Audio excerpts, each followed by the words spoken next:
ಈ ಜೆಲ್ಲಿ ಮೀನು ಅಮರತ್ವದ ರಹಸ್ಯವನ್ನು ಕಂಡುಹಿಡಿದಿದೆ ಮತ್ತು ವಿಜ್ಞಾನಿಗಳು ತಮ್ಮ ಮನಸ್ಸನ್ನು ಕಳೆದುಕೊಳ್ಳುತ್ತಿದ್ದಾರೆ.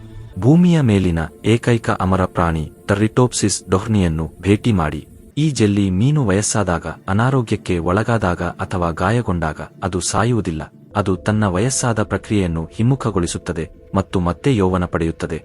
ಇದು ಜೈವಿಕ ಮರುಹೊಂದಿಸುವ ಗುಂಡಿಯನ್ನು ಹೊಂದಿರುವಂತೆ. ವಿಜ್ಞಾನಿಗಳು ಇದನ್ನು ರಿವರ್ಸ್ ಡೆವಲಪ್ಮೆಂಟ್ ಎಂದು ಕರೆಯುತ್ತಾರೆ ಮತ್ತು ಇದು ವಯಸ್ಸಾದ ಬಗ್ಗೆ ನಮಗೆ ತಿಳಿದಿರುವ ಎಲ್ಲವನ್ನೂ ಸಂಪೂರ್ಣವಾಗಿ ಮುರಿಯುತ್ತದೆ.